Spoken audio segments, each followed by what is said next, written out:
Salom darddoshlar, sizlar bilan yana men Samandar Hayjonov va bugun sizlar bilan birgalikda yana Dardnoma rubrikasini ko'rib turibmiz. Bugun va nihoyat ikkinchi son va har doimgidek yana mana shu kechikkan holatda ko'rib turibmiz, lekin muhimi video bor. Sizlar bilan birgalikda bugun mana shu o'zgarishlarni ko'rib chiqamiz. Cho'zib o'tirmayman. Bugun sizlar bilan birgalikda biz Flutter 3.44 va Dart 3.12 versiyalarida nima o'zgarishlar bo'lgan va undan tashqari shu 20-may kuni bo'lib o'tgan Google I/O da nima gaplar gapirildi va mana shu muvaffaqiyatlar, Flutterning yangiliklari haqida gaplashib o'tamiz. Agarda tayyor bo'lgan bo'lsanglar, boshladik.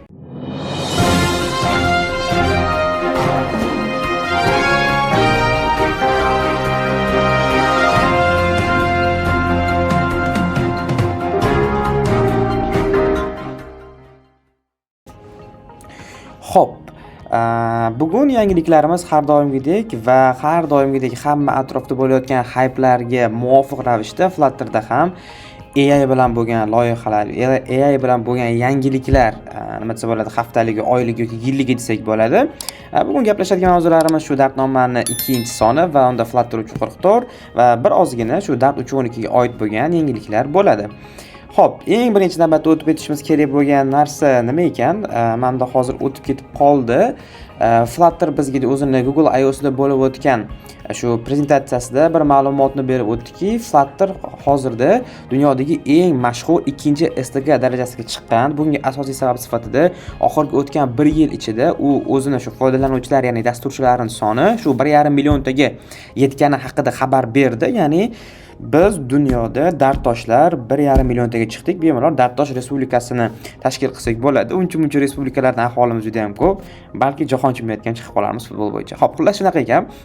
Ya'ni dasturchilar soni 1,5 milliontadan oshdi va mashhurlik darajasi ham yana ham oshdi, chunki oxirgi 30 kun ichida shu PubDev bilamiz hammamiz shu Dartni o'zini shu paketlari, ya'ni to'plamlari joylashgan veb-saytdan umumiy shu to'plamlarni, paketlarni yuklab olinishlari 1,3 milliarddan oshdi. Ya'ni yana shu 1,5 milliardta aholi yoki Darttosh umumiy 1,3 milliard marta ana o'sha veb-saytdan paketlarni yuklab olgan. Bu degani ular aktiv tarzda shu nima desa bo'ladi, koding bilan shug'ullanishyapti, shu Flutterdan, Dartdan foydalanishyapti degani. Bu juda ham yaxshi yangilik. Bu degani shu biz dunyoni qo'lga olamiz degani. Shunaqa yaxshi xabar bilan boshladik. Endi bizdagi asosiy mavzu nima? Birinchi navbatda aqlli qayta yuklash. Bu endi o'zbekchada yozilgani sababli uncha tushunarli bo'lmasligi mumkin. Bizda endi Smart Hot Reloading, ya'ni agentik, ya'ni hozir biz o'sha agentik, ya'ni agentlarga asoslangan dasturlash kirib boryapmiz-ku. Mana shu endi Flutterga ham sekin-sekin yoki juda ham tezlik bilan kirib kelyapti. Uni qanaqa etishimizga bog'liq bu. Endi bizni hot reloadimiz shu agentlarga dostуп berilgan hot reload. Bu nima degani? Oddiy tushuntiraman. Oldin masalan deylik, siz Claude masalan yoki kodeksni boshqa agentni o'zingizning proyektingizga qo'shib prompt berganingizda, u sizga shunchaki kodlarni o'zgartirib berar edi. Uni tekshirib ko'rish, hot reload qilib ko'rish siz deydi. Masalan, falon UI ni chiz dedingiz, lekin u rangni o'zgartirib qo'ydi deylik yoki shu shriftni o'zgartirib qo'ydi. O'zingiz ko'rardingiz-da va yozardingiz: "Hoy, ahmoq, kallingni ishlat, men senga nima deganim, sen nima qilding? Men bu yerda bunaqa narsa xato ketib qopti" degan messajni, ya'ni qo'shimcha promptni siz berar edingiz. Endi nima bo'lar ekan? Endi Flutter o'zida shu agentlarga dostуп berayotgan ekanki, mana shu promptdan keyin qilgan o'zgarishlarni tugatib bo'lgandan so'ng o'zi hot reload qilish imkoniyati bo'ladi. Ya'ni birinchisi, juda ham katta yangilik emas bu, ya'ni hot reload qilishga dostуп beriladi, lekin eng e'tiborli jihati shundaki, u hot reload qilgandan keyin qilgan o'zgarishlarini o'zi ko'ra olar ekan. Men qilgan resurslarimni shunaqa xabar oldim. Xato bo'lsa to'g'rilaysiz, o'qigan joylarim shunaqa bo'ldiki, ya'ni endi u ko'ra oladi va o'sha shriftlarni yoki ranglarni nimadir xato ketib qolgan bo'lsa, joyida o'zi to'g'rilab oxirida sizga rezultatni beradi. Avvallar bu qanaqa ishlar edi? Shunchaki siz prompt berar edingiz, u bo'lsa sizga mana deb javobni o'tar edi, mana shunaqa qilib o'rtada kopda o'qib berardinglar, natijaga erishguncha. Endi mana shu qadamlar bir necha barobar qisqarar ekan. Ya'ni u o'zi biror narsani pravka, ya'ni o'zgartirganidan keyin to'g'rilashlar, darabotkalarni o'zi qilib eng oxirgi natijani sizga berishga imkoniyat bo'lar ekan va bu imkoniyat Flutterning 3.44 versiyasidan boshlab amal qilar ekan. Keyingi yangiligimiz. Salom Dartosh. Uzr bezovta qildim, sizga bitta sirni aytmasam bo'lmaydi. Qarang, agarda siz videolar mana shunaqa tez va ko'p chiqib turishini xohlasangiz, bitta siri bor, uni hech kimga aytmang va o'zingiz bajaring. Hoziroq videoga like bosasiz, izohlarda o'zingizga tegishli bo'lgan original fikrni yozib qoldirasiz va albatta videoni hech kimdan qizg'anmay, o'zingiz dardoshlaringizga, shu Flutterchi tanishlaringizga albatta jo'natib qo'ying, ular ham ko'rishsin, manfaat olishsin. Ana endi bo'lsa, tomoshani davom ettirishingiz mumkin. Keyingi yangiliklarda agent ko'nikmalar, ya'ni biz skilllar deymiz. Shu kungacha Flutter endi bilmadim qanchalik yangilik deb aytishligi mumkin, kichkinagina o'zgarish. Ya'ni siz agentlardan foydalanayotganingizda, masalan, Cloud Code'dan foydalanayotgan bo'lsangiz, o'zingizga skilllar yaratib olardingiz. Masalan, mana bunaqa agentim, sen mana bunaqa ishlar qilasan, o'zingga ishon, sen professional senior Flutter dasturchisisan deb bunga siz skilllarni uqtirar edingiz va deylik, agar o'sha skilllarni siz to'liq bermasangiz, test yozishda yoki kod yozishda qanaqangidir xatoliklarga yo'l qo'yishi mumkin edi. Endi Flutter nima qilyapti? O'zi bazaviy skilllarni terib beribdi. Masalan, test yozish skilllari yoki boshqa skilllar terib beribdi. Ana o'sha skilllarni siz masalan agent uстановка qilgandan keyin o'zini alohida anaqasi bor ekan. Masalan, np skills @flutter skills deb o'sha tayyor komandasi bor. Pastda masalan havola qoldirib ketishi mumkin, esdan chiqib qolmasa, ana o'sha komandani terib olsangiz, u sizning loyihangizga avtomatik tarzda ana o'sha skilllarni download qilar ekanda va siz masalan Cloud ishlatayotgan bo'lsangiz, mana skilllarni ishlatgan, mana shunga asoslanib, mana taskni qildi deb biladi. Bu sizni shu skill yaratishga sarflaydigan vaqtlaringizni qisqartiradi. Yoki masalan siz zo'r skill yarata olmagan bo'lsangiz, Flutter sizga bazaviy darajadagi shu ko'nikmani, AI agentingiz uchun ko'nikmani ta'minlab berar ekan. Shu yangilik. Bunda juda ham bir wow effekt yo'q. O'zi umuman olganda AI lar kirib kelgandan keyin shu wow effekt deyarli tushib ketdi, chunki AI bilan qilsa bo'ladi degan tasavvurga kelib qoldik, lekin mana shunaqa o'zgarishlar. Hop, keyingi o'zgarish keladigan bo'lsak, widget previewer deyilar ekan. Bu o'zgarishimiz, ya'ni avvalgi holatda o'zi Flutterda men o'zim ishlatib ko'rmaganman, endi shuni ishlatib ko'rish niyatim bor. Ya'ni widgetlarni preview qilish imkoniyati bor. Masalan, unda nima edi? O'sha narsani optimizatsiya qilishibdi. Shunchaki widgetingizni kodingizni run qilmasdan turib, shunda Flutterda preview knopkasini bosganingizda shunda okno ochilib, IDE'ingizda oyna ochilib, mana shu widgetni taxminiy ko'rinishini ko'rsatib berar edi. Mana shu narsani optimize qilishibdi, optimallashtirishibdi va osonlashtirishibdi. Endi shu widgetingizni tepasiga alohida annotatsiya, ya'ni preview degan annotatsiyani qo'yib yozadigan bo'lsangiz va o'sha knopka paydo bo'lar ekan, bosganingizda tezroq va osonroq, kamroq resurs bilan mana shu widgetlarni preview ko'rsatilar ekan. Bu ichki arzigulik va yaxshi yangiliklardan bittasi. Endi bu yerda slaydimiz ingliz tilida bo'lib qolgan, to'g'ri tushunasizlar, buni ham Cloud AI yordamida amalga oshirdim. Agar mana shu agentlar yoki mana shu искусственный intellektlar bo'lmaganda, video bundan ham kechroq chiqish imkoniyati bor. Ehtimoli bor edi, chunki vaqt oladi. Hozirgi paytga kelganda bilasizlar, vaqt juda ham qimmatli bo'lib qolgan, biron narsaga ulgurish juda ham qiyin bo'lib qoldi.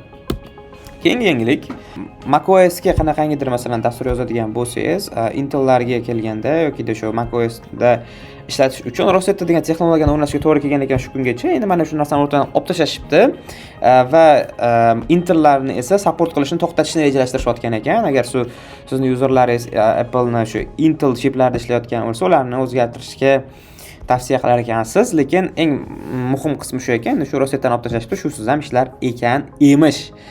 Bu haqida men o'rtacharoq ma'lumot berdim, chunki juda ham menga qiziq bo'lmagan, sizga ham qiziq bo'lmagan bo'lishi mumkin. Agar sizda to'liqroq ma'lumot bo'ladigan bo'lsa, albatta izohlarda yozib qoldiring, ilm bo'lib qoladi hammamizga.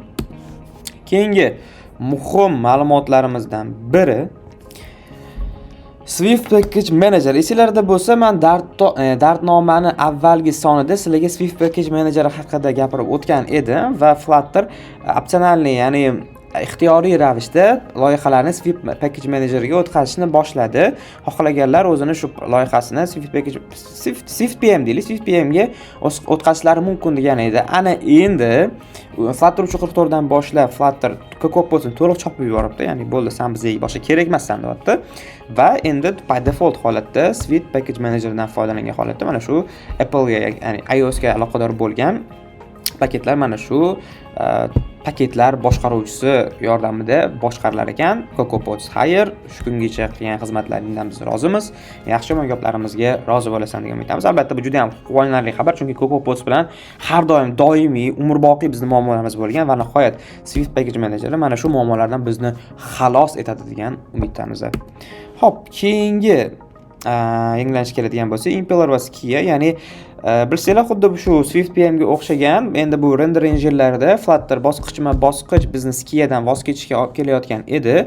Adashmasam, iOS da bu narsa 3.29 versiyadan boshlab olib tashalgan. To'liq iOS ga Flutter 3.29-versiyadan boshlab Skioma ishlatmasida.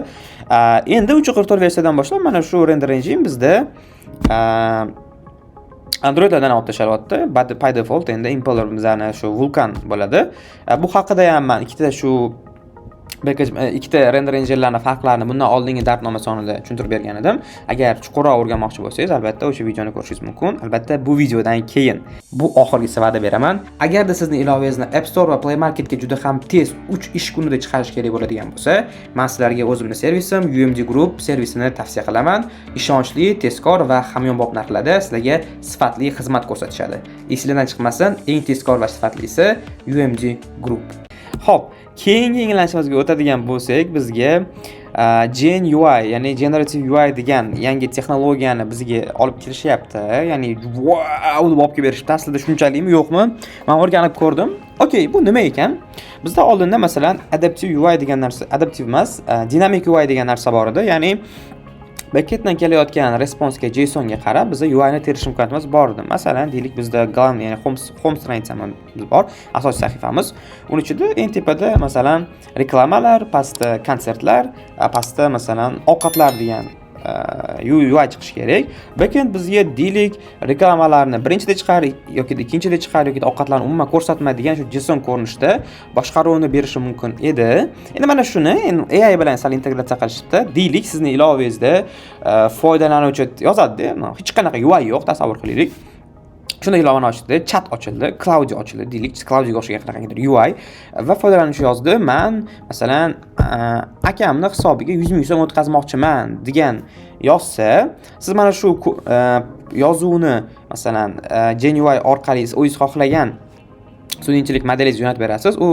Unga boshdan siz setup qilib qo'ygan bo'lasiz. Masalan, tranzaksiyalarga oid gap bo'lsa, mana bu UI, masalan, mashinalarga oid gap bo'lsa, mana bu UI deb tushuntirib qo'ygan bo'lasiz.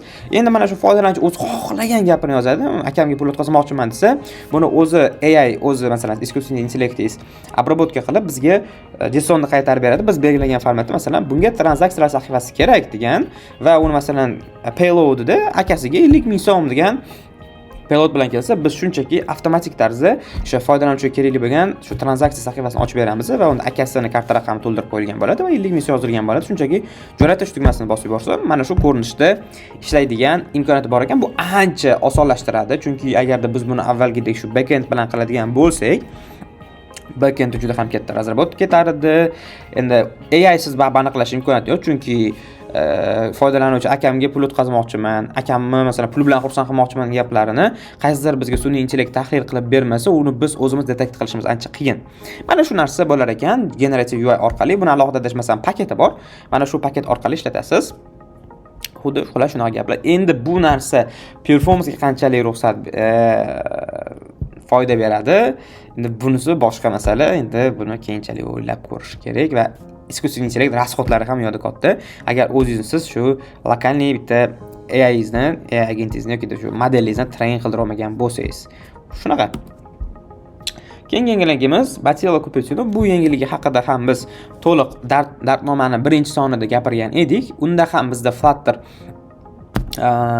ixtiyoriy ravishda proyektning ichidan Material Cupertino chiqarib tashlab, shu PubDevdan yuklab olishga o'tkazayotgan. Endi 3.44 dan boshlab bu amal qilar ekan majburiy tarzda. Endi 3.44 versiyani ishlatsangiz, sizda Material Cupertino alohida bo'ladi. Siz unda PubDevdan yuklab olib ishlatishingiz mumkin bo'ladi. Shunaqa. Agar buni ham farqlarini, foydalarini, zararlarini bilmoqchi bo'lsangiz, darsnomaning birinchi sonini ko'rishingizni tavsiya beraman. Keyingi yangiligimizga keladigan bo'lsak, Flutterni bizga bergan va'dasi o'z tasdiqlarini topmoqda. Ya'ni Flutter hamma yerda, Flutter hamma joyda, qayoqda siz ekran ko'rsangiz, qayoqda siz dastur ko'rsangiz, bu Flutter degan tamoyil asosida ketayotgan edi. Toyota o'zini RAV4 ya'ni multimedia sistemasini Flutter tizimi, Flutter framework orqali yozib chiqdi va undan tashqari desam LG bizda shu tizimini Flutter yozib chiqqani haqida xabar bergan edi. Bizda endi Flutter endi e'tibor berayotgan bo'lsangiz, faqatgina mobil ilovalar uchun emas, mana endi Toyota avtomobillarining ichiga kirib bordi, televizorlarga kirib bordi. Televizorga endi qayerda Android bo'lsa kirib borish imkoniyati bor edi. Endi mana rasmiy ravishda LG'lar ishlatayotgani haqida ham xabar o'qigandim. Agar noto'g'ri eshitgan bo'lsam, to'g'rilab ketinglar, lekin men buni aniq eshitdim, aniq o'qigandim. Mana shunaqa Flutter kuchayib bormoqda. Qayoqda endi biz qurilma ko'rsak, ichida Flutter bo'lish ehtimoli yuqori bo'lib boraveradi. Endi Toyotaga o'xshagan bitta global brend bizga Flutterga ishonch bildirgan bo'lsa, bu juda ham katta plyus degani. Xo'p, keyingi yangilanishlarimiz bizda Dartga aloqador bo'lgan yangilanishimiz. Ya'ni Dart o'zida mavjud bo'lgan dartlarini davolashda davom etmoqda. Bu uchun bizga prezentatsiya kamlik qiladi. Shundoq bitta birodarimizni, dartdoshimizni yozgan maqolasi orqali ko'rib chiqamiz buni. Xo'p, bizda endi Dartni berayotgan yangiliklarida eng muhimlardan biri shu kod yozish bo'yicha private va named parametrlarni boshqacha ko'rinishda, ya'ni osonroq, ya'ni shu boilerplate deymiz-ku biz, ya'ni byurokratiya uchun yozilgan kodlardan qutulish ruxsat bermoqda. Avvallari esingizda bo'lsa, masalan, bizda private value'lar bo'lsa, o'sha o'zgaruvchilar bo'lsa, private e'lon qilardik va ularni konstruktor orqali init qilishda mana bunaqa init qila olmasdik, bunaqa imkoniyat yo'q edi deb bizga compile error bo'lar edi. Va mana shuni bizda to'g'irlash uchun Flutter bizga qanaqalardik o'rniga bitta o'zgaruvchi ochib olib konstruktorda uni biz o'zimizni private shu variablemizga tenglar edik. Mana shuni to'g'irlash uchun Flutter bizga mana shu imkoniyatni berdi. Shunchaki yozib ketaveramiz. Endi konstruktorning ichida hech qanaqa yangi bitta o'zgaruvchi ochib, buni bunga tenglashimiz shart emas. O'sha paytdan nega bunaqa qilinmagan? Menda o'sha payt ham savol bo'lar edi. Nimaga bu narsani chiqarishni Dartning 3.12 versiyasi kutildi? Bu endi balki resurslar bilan bog'liq masaladir, lekin endi bor. Bemalol biz bundan foydalanishimiz mumkin. Xo'p, undan keyingi bo'lgan o'zgarish bizda primary konstruktorlar amal qilishni boshladi. Bunda nima bo'ladi? Endi biz shunchaki mana bularni yozmasdan turib, ya'ni o'zgaruvchilarni e'lon qilmasdan turib, biz shunchaki shuni konstruktorning ichida e'lon qilib ketsak, bu xuddi borku bizda anaqalar bor edi, runlar bor edi. Xuddi shunga o'xshab ishlab ketaverar ekan. Undan keyingisi ekosistemaga oid bo'lgan yangilanishlar bor, Dartda ham. Ya'ni GenKit, ya'ni endi bizda shu Dart ham AI modellari bilan ishlash yana ham osonlashibdi. Deylik, qaranglar. Biz masalan, men o'zim Splito AI degan bitta loyihani qilgan edim, Telegram kanalimda e'lon qilganim esinglarda bo'lsa, o'shanda qanaqa qilgan edim? Cloud API bilan bog'laganman va unda Cloudga aloqador alohida masalan folderim bo'lar edi. Uning ichida mana promptlarim turar edi. Ya'ni o'sha requestga qo'shilib qaysi prompt ketadi, qanaqa ko'rinishda ketadi, hammasini alohida folder, fayl qilib, loyikalarni o'zim generatsiya qilib chiqqanimda. Endi bizga GenKit orqali paketi adashmasam GenKit orqali Flutter bizga Dart bizga shunaqa imkoniyat beryaptiki, endi hech narsani o'zingiz qo'lda qilmaysiz, shunchaki AI dan murojaat qilasiz. Qolgan narsalarni masalan xohlagan payt modelni o'zgartirsangiz ham, xohlagan payt o'sha Anthropicmi, Gemini'mi, OpenAI'mi qaysi biriga o'tadigan bo'lsa, hech narsani boshqa promptlaringizni boshqalaringizni o'zgartirib o'tirmaysiz, folder strukturalaringizni o'zgartirib o'tirmaysiz. Shunchaki model o'zgartirib qo'yasiz, qolgan hamma narsani mana shu podkapotda, mana shu paket bizda amalga oshiradi deb e'lon qilishibdi. Bundan tashqari mana bu yerda Cloud Functions bilan ham eksperimental integratsiya bo'layotgan ekan. Bu narsaga to'g'ri qiziqmadim, chunki juda ham mujmal mavzu tushuntirildi. Ya'ni siz Flutter dasturchi bo'lsangiz va backni ham frontni ham o'zingiz yozsangiz, endi Cloud Functionsga Dartni ham support qilish qo'shilibdi. Ya'ni Dart orqali Cloud Functions bilan integratsiya qilishingiz mumkin. Bo'lmasam oldinlari yoki Python yoki shu Node.js orqali adashmasam integratsiya qilinardi. Endi bemalol shu Cloud Functionsda proyektingizni backend qismini Dart bilan ham yozsangiz bo'ladi. Mana shu kichkinagina o'zgarish, ichigacha kirib o'rganib ko'rganman, shunchaki support qilish boshladi. Cloud Functionslarni biladigan insonlar tushunib olishadigan umiddaman. Eng qiziqlardan biri, eng zo'rlardan biri bizda endi agentic xotiraloadni boya ko'rinishi bor-ku, o'shani bizda mana bitta namunasi bor. Ko'rsanglar, birinchi pauza qilib bo'lmasa ekan, buni e'tibor beringlar. Mana bu knopkaning rangi ko'k va animatsiyasiz mana bu starlar chiqadi. Hozir bu promptdan keyingi holat, hozir boshiga qaytadi. Mana hozir rang bo'ladi, qaranglar. paq paydo bo'lyapti. Mana bu yerda prompt yozyapti. Plus button mana bu rangini o'zgartir va undan tashqari animate scale degan animation qo'sh deganda avtomatim o'zi to'g'rilab, code reload qilib, hammasini ko'rib bizga natijani taqdim qilyapti. Mana ko'rganlaringdek, mana shu o'zgarish edi. Xo'p, endi undan keyingi o'zgarishimiz bo'lsa Analyze Server Performance Diagnostics. Xo'p, bu Flutter komandasi uchun bir muammoni hal qilar ekan. Bizga to'g'ridan-to'g'ri aloqasi yo'q-ku. Ya'ni bor, endi bizni kod yozishdagi muammomiz to'g'ridan-to'g'ri hal qilmaydi. Ya'ni bizda bilsanglar, bizni kodimizni analyze qiladigan o'zimizning toolimiz bor edi. Dart taqdim etgan, uni Dart Analyze Server deyiladi. O'sha narsa ba'zida sekin ishlardi va Flutter jamoasi shunaqangi Gitda ishlar ko'payib ketib qolibdi. Nimaga sekin ishlayapti? Menga to'g'ri javob tez javob bermayapti-da, shu qotib stak bo'lib qoldi deyishardi. Ana o'shani Flutter jamoasi qanaqa qilib ularga respond qilishni, javob berishni bilmagan, chunki ularda loglar yo'q. Nimaga sekin ishlayapti? Qanaqa sekin ishlayapti? Balki notebookingdadir, balki problem o'zingdadir degan narsani aniq bilish uchun bizda mana shu Dart Info Record Performance degan komandani run qilib qo'yadigan bo'lsak, u bizda shu barcha loglarni yig'ib yurar ekanda. Endi mana shu ishni ochayotgan paytimizda mana shu loglar taqdim etgan faylni shunchaki biriktirib qo'ysak, ular aniqroq ko'rib, loglar orqali bizga yechim berishga harakat qilishar ekan.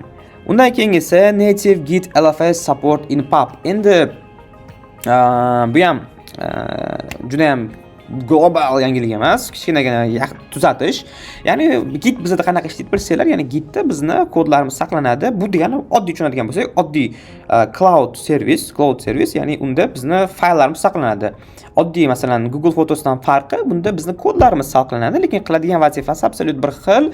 O'sha bizni fayllarimizni kontrol qilish, ularni обработка, qayta ishlashda yordam beradigan tool edi va u Git bizda og'ir fayllar bilan ishlashda boshqacha taktikadan yurgan, ya'ni siz ichiga 100 megabaytlik videoni yuklaydigan bo'lsangiz, deylik, Git o'shaning ichida Git o'zini serverda saqlamagan, ya'ni aynan shu proyektning ichida saqlamaganda, alohida bitta serverda saqlab turib, bu yoqqa pointer sifatida o'zini shu havolasini qo'yib qo'ygan edi. Endi nima muammo edi? Shuni pubdev orqali Gitdagi paketlarni o'zga o'rnatadigan bo'lsangiz, mana shu kerakli fayllar yoki media fayllar yoki hajmi katta bo'lgan fayllar yuklanmay qolgan ekan. Mana shu orqali qanaqangi crashlar bo'lgan. Shuni hal qilish uchun fix qilishibdi. Endi o'sha katta fayllarni ham shu pubget qilgan paytingizda yuklab olar ekan.